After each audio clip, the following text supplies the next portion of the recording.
Just ahead on American Black Journal, an in-depth conversation with the renowned federal judge who's delivered landmark rulings on civil rights. Judge Damon Keith talks about his career, his life, and his new biography. You don't want to miss this rare one-on-one conversation with the man known as a crusader for justice. It's coming up next, so stay with us.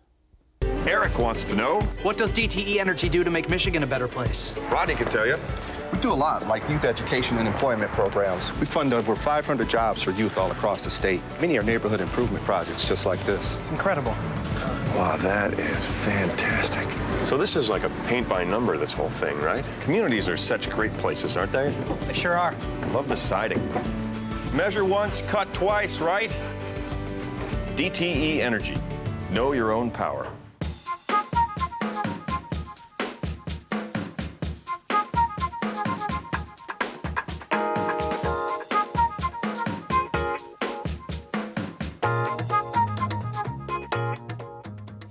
Welcome to American Black Journal. I'm Stephen Henderson. For the past 37 years, the Honorable Damon J. Keith has served as a judge on the United States Court of Appeals for the Sixth Circuit. A native Detroiter, Judge Keith has made several rulings that supported the rights of minorities, women, and the poor. Today, at 91, he still sits on the appeals court. Judge Keith's life and career are chronicled in his new biography, Crusader for Justice. Recently, I sat down with the judge in his chambers to talk about his legacy. He shared several fascinating stories about his experiences as an African-American federal judge.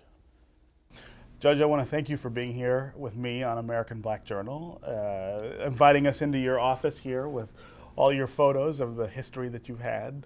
Well, thank you very much. I'm delighted to be here in Black Journal. Yeah. Sorry. Well, and you said you don't think you've been on the show before. No, I just, maybe I have, I just can't recall. Yeah, so we may be correcting the record here because I hope so. The show would never be complete without an interview Well, with thank you, Steve. Yeah. I'm just thrilled and delighted to be here. Yeah, you know, you've done so much and been such a part of the history, not just here in Detroit, but nationally, in terms of the things that have happened since you got on the bench in 1967.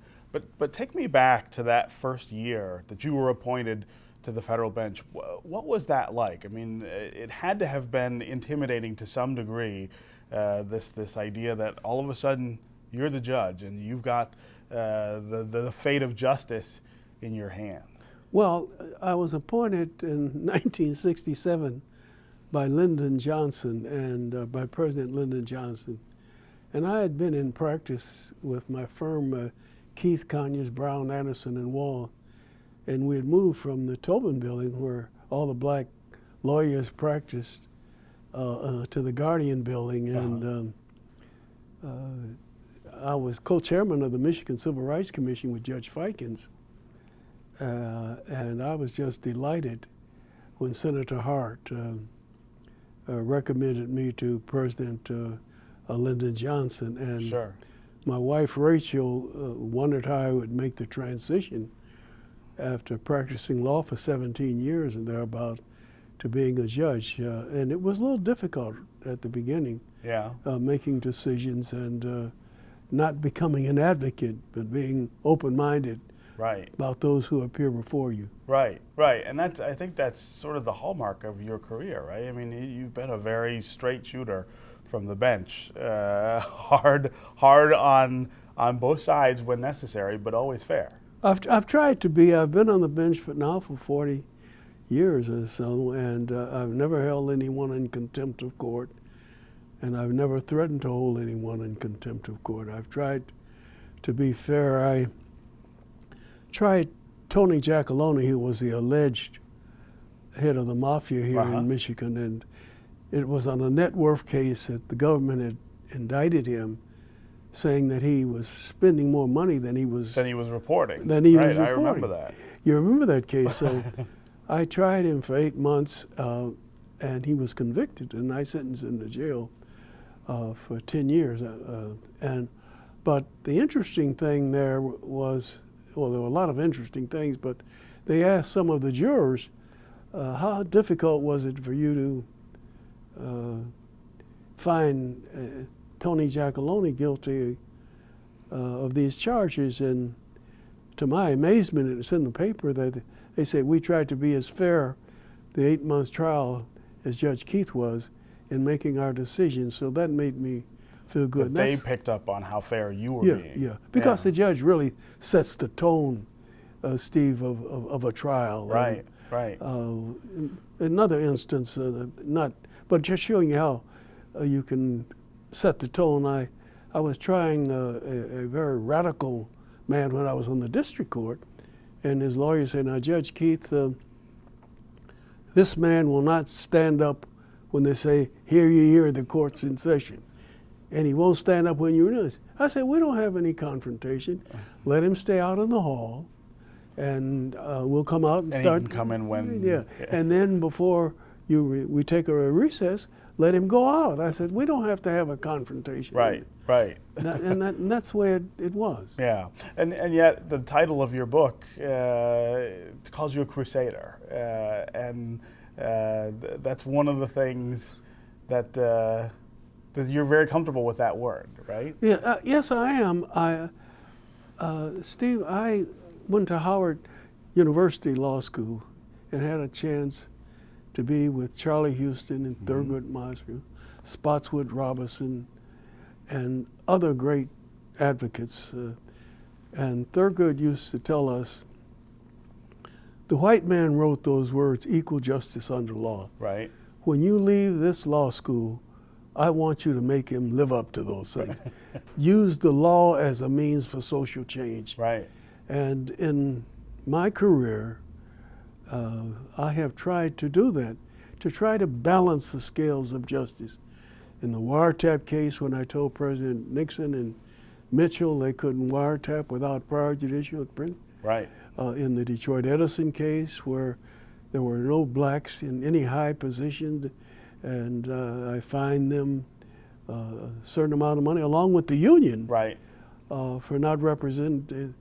And then the Hamtramck case, and the police case, and the Pontiac school case, where the Ku Klux Klan dynamited those buses out there in Pontiac, Sure. and they threatened to kill me. So, in fact, I had been enjoying all these cases you were saying when I got on the bench. So I was so concerned about this, Steve, until I went to Judge Freeman, who was the chief judge, and I said, it's almost impossible for one man or one judge to receive all of these heavy cases. Right, right. And I said, I think something's wrong with the blind draw. With the draw, right? Yeah, with the draw. And he says, you know, it's a little difficult. I can't understand how you drew. He says, I'm going to put the FBI down in the clerk's office and see if the draw has been cleaned.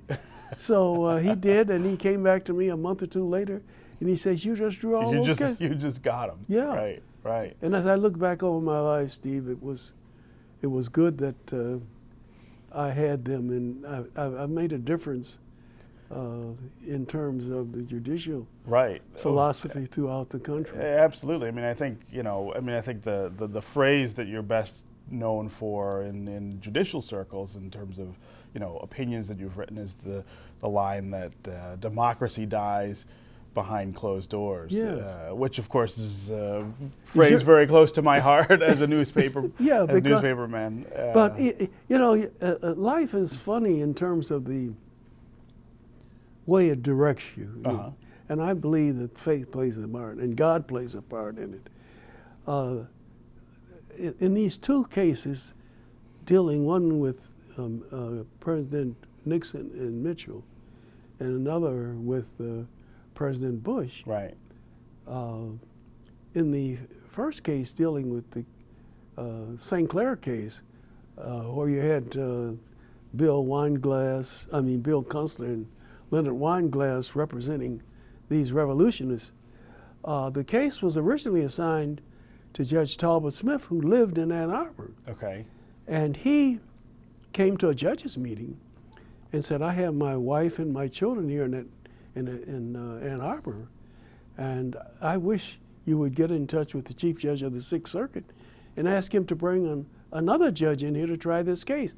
I don't want to try it. I don't want to risk. Yeah, I want to recuse myself. Yeah. So I'm the youngest. I'm getting back to your question about the youngest judge on the court. So I'm sitting there, and I tell Judge Freeman, I said, we have taken an oath to try the big cases and the bad cases. And I said, every time we have a difficult case, we can't ask the chief judge of the circuit to assign another judge to come in. Right. And he says, Judge Keith, I agree. So he says, let's put everybody's name in the book or the basket except Judge Talbot Smith.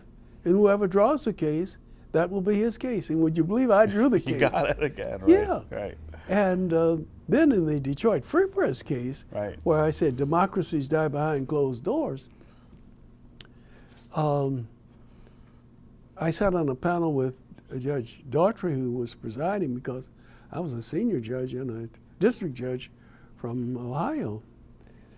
And we heard the case. The court was in Cincinnati was packed, and as we got in chambers to discuss the case, Judge Daughtry said, "I would affirm the district court, Judge Nancy Edmonds," and I said I would too, and the district judge said he would too, and I said, Judge Daughtry, this is a very important case, and I would like to concur in your opinion. And she says, no, Judge Keith, I want you to write this opinion. I want you to write the majority, right? Yeah. Yeah. And I was flabbergasted. So when I got back to my chambers to tell my clerks what had happened, they jumped up and screamed and hollered. And we said, we have a chance to make the First Amendment very strong. Right, right. And this is a critical case. Yeah. And we worked our cans off, as the book will show, Crusaders for Justice. And Steve, life plays a very important part. It has in my life. I was selected by Chief Justice Rehnquist, who, as you know, very conservative. Yes, right. To be the national chairman of the bicentennial of the U.S. Right. Constitution. I remember that, yeah. And of course, I was amazed because he knew my general philosophy. I wouldn't say as an active judge, but my interpretation of the Constitution. So he appointed me the national chairman, and I was in charge of all the federal judges in America as we celebrated the bicentennial of the U.S. Constitution. In fact, the Bill of Rights plaque with my name as chairman on it is in every federal courthouse in every America. courthouse, sure. Yeah. Yeah. And the FBI headquarters in Washington. So, I mean, do you feel like that's one of the things that I think is a constant throughout your career is that appeal across amazing divides, racial divides, political divides. You seem to be able to work with lots of people, and lots of people respect you and respect your work. That's a rare quality these days. Well, I don't know what it is, Steve. I say that sincerely, but I have been able to work with all segments of our community. Sure. Yeah, and I've enjoyed it. And in the Pontiac busing case, I let before I'd made my decision when the lawyers came in, because the NAACP up in Pontiac had started the case on behalf of the discrimination they alleged in Pontiac. Sure. So I called them in chambers and said, now, you know, I've been very active in the Detroit branch of the NAACP. I was first chairman. Art Johnson and I co-founded the Freedom Fund dinner. And I just want to let you know, if you want me to recuse myself, because it was started by the Pontiac School, Pontiac NAACP, I'll do so. And both sides said, Judge Keith, we know that you will be fair. We know you'll be fair. Yeah. Right. And they said that until after the opinion came down and Irene McCabe and all those people started, and so I just told my court reporter, who had been in chambers weeks before, when I said, do you have any objection? I said, would you please read back what they said then. what they right? said. Yeah. And so that shut that up. Yeah. I had no idea that it would take off and be the front page stories all over the country. Sure. And that the buses would be dynamite up in Pontiac. Yeah. Steve, life is so funny. I was telling you that I was the national chairman of the bicentennial of the U.S. Constitution. All the federal judges in America were under my control. Right. We were at the Williamsburg Inn, and one of my closest friends was Judge Frank Altameri, who was on the Second Circuit. And we were walking out of the Williamsburg Inn. I don't know if you've ever stayed there, but it's luxurious. Yes. So Frank and I were walking out, and a white man drove up in his car and said, "Boy, will you park my car?" Frank got all upset. I said, "Frank, don't get upset. There's not a day in my life, in some way, large or small, I'm not reminded of the fact that I'm black." Right. And so I go to the meeting with all these judges and justices from all over the world there. And I told them about the story. And they said, "Well, Damon, why didn't you take the keys that the man gave and drive the car out and throw the keys away?" I said, "I'd be ending up in jail." Right. But what I'm saying here, Steve, is wouldn't it be wonderful when a black man or a black woman walks out of the place, rather than think they are a porter or a domestic, that man discovered something that cured cancer, Right. or tuberculosis, Right. or diabetes. Sure. Now, another example, on a different level, I'm in Cincinnati and staying at the Westin Hotel. And they have these VIP rooms, as you know, as way up at the top like you are, where you can in the morning have donuts and coffee and fruit. So I go in, I was on the 13th or 14th floor, maybe the 14th floor, and there were a seat there and two men were there. And I said, "May I sit there?" They said, "Can't you see I'm busy?"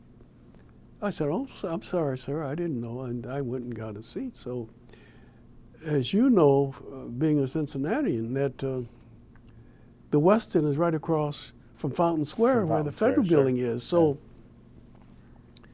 I have my coffee and my fruit, and I walk across Fountain Square and go into the courthouse. And at that time, I was an active judge, so I was presiding. There were two other judges with me, so I hadn't told them about the experience, because it's just another experience I have frequently. Not like that, but in some way. So we go out and then, "Hear ye, hear, the United States Court of Appeals is now in session. The Honorable Damon J. Keith is presiding. All those people who have business before please come forward and they shall be heard." "Thank you. Mr. Clerk, will you please call the first case?" He calls the case, and who walks up with these two lawyers? The lawyers who'd been sitting in the, who refused to have me to sit down and have coffee. Yeah. I said, "Counsel, you may proceed." But it just shows you the traumatic things we as go through just by the face, our color. Sure, and and you said it'll be something someday when people see a black man and think he's cured cancer or something like that. We're close to the day when people see a black man and think he might be the president. That's right. I mean, it's an incredible milestone that we've reached. I know you've met President Obama several times, but could you imagine when you started as a federal judge in 1967 that you would be around to see that happen? No, I didn't, because when I became a federal judge in '67, when I started practicing, I should say, in 1950, there were no black judges. Right. No black public officials in the city of Detroit. Right. The police department was segregated. There were no blacks on motorcycles or integrated in scout cars or on horses. So it was a very difficult situation. Yeah, a very different time. At that time, and the black lawyers, a substantial amount of them, worked in the post office at night, and then they would go over to Recorder's Court and ask for assignments from all the white judges over there, and we would get $35 for representing someone there. Right. So I really didn't have any role models other than my father, Right. who wanted me to make something out of myself. Yeah, yeah. And when you think about the fact that we have a black president, I know you work with young people all the time, but especially have a lot of influence over the young clerks who come through this office who seem to have an incredible amount of success. I mean, I'm not sure I know another federal judge who can claim the success of the clerks that you've had. But do you see that we're headed towards something better when you relate to these clerks, when you have these clerks here and see them go on to these great things? Oh, I do, and it makes you feel good. I got a call the other day from Chris Reynolds, who is vice president and general counsel of Toyota worldwide. Right. He is a former law clerk of Former mine. clerk, right. Lonnie Grenier, first black woman, tenured professor at Harvard. Ron Meacham, the U.S. attorney in Washington, D.C. Sure. And we just go down the line. Mimi Wright, the first black woman Right. to sit on the Minnesota Supreme Court. And we've had an affirmative action program. Jennifer Granholm was my law clerk. Right, right.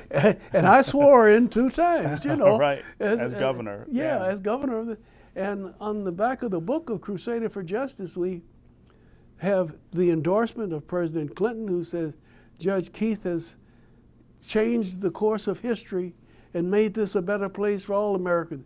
We have Jennifer Granholm, we have Skip Gates and Harry Belafonte, all supporting what we're trying to do. Yeah. And in the book, Crusader for Justice. Right.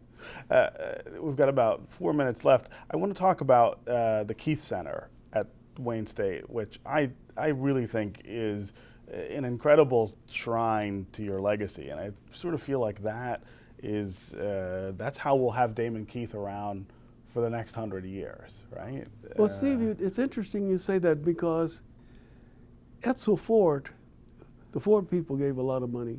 And of course, Al Tallman gave the lead gift of Your $3 friend, million. your very close friend, Yeah, Al Tallman. very close with Al. Yes. But Edsel Ford said that I want a portrait of Judge Keith at this Damon J. Keith Center for Civil Rights.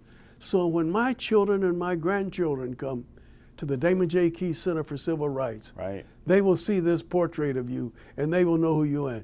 And then, Steve, as life would have it, my dad came here and worked in the Ford factory. Right, Yeah. right. But the Bill of Rights plaque, with my name as a national chairman, sits in the world headquarters at the Ford Motor Company. Of Ford. Isn't that amazing Yeah. that my dad, who left Georgia, came here to work for $5 a day at the Ford Motor Company? There was no union at that time. Right. No sick days, no time off, no vacation days. You punched in and you punched out, and yet the Bill of Rights plaque, appointed by Chief Justice Rehnquist, Right. sits in the world headquarters with the 10 amendments to the Constitution of the United States, Right, with your name at the bottom. with my name on it. Yeah, yeah. I mean, that's just an incredible way to keep it all going. And you have these young people there learning about our Constitution, about civil rights, and about your work. Yeah, well, we hope that they're learning by it. And as you walk in there, say, you know, democracies die behind closed doors. Right. We thank the Free Press for starting that lawsuit. Yeah, right, right. That's right. Making sure that people can see, and that Yes, you know, yes, we indeed. still. It seems like we keep having that argument over and over again. Yes, the government doesn't. it is, but doesn't ever get it. We'll get it. And Steve, I would like to say my concern about voting. Yeah. Yeah. I'm deeply disturbed about it, because both of my grandparents on my mother and father's side were slaves. Right. They couldn't vote. They couldn't vote. Right. They couldn't vote. Right. And voting is so precious, so important, that we should make it easy for people to vote, Yeah, I know rather that's than a to big make it difficult. concern of yours, and it seems like right now what we're seeing is lots of legislation in a lot of states, including Michigan, to try to sort of increase those barriers again to getting people to vote. And I'm disturbed about it, because it's so important that our vote counts. And That's that- how we change things. That's how we change things. Yeah, yeah. Well, it's great to see you. I'm glad we finally got you on American Well, Black thank you very Journal. much. I'm glad to be here. Yeah. It's always good seeing you, Steve. And I read your column all the time. Well, that's good too. It's really an honor for me to sit here and interview somebody I consider Well, of course, such an idol. I know your family. Yes, you do. For a long time. A long time. They're great union people. Yes, they are. Yes, they are. They remind me of that all the time. Yeah, I know they do. Yes. Well, thank you very much, Judge. Thank you, sir. Yeah. Judge Keith has received numerous awards over his career, including the NAACP's prestigious Spingarn Medal. That's our program for today. Thanks for watching. You can check out past episodes on demand at AmericanBlackJournal.org. And as always, connect with us on Facebook and on Twitter. We'll see you next time.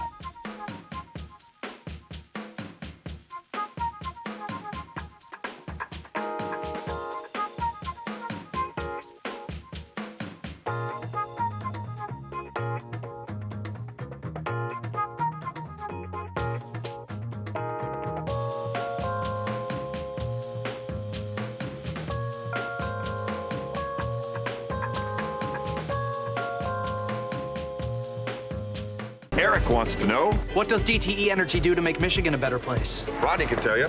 We do a lot, like youth education and employment programs. We fund over 500 jobs for youth all across the state. Many are neighborhood improvement projects just like this. It's incredible.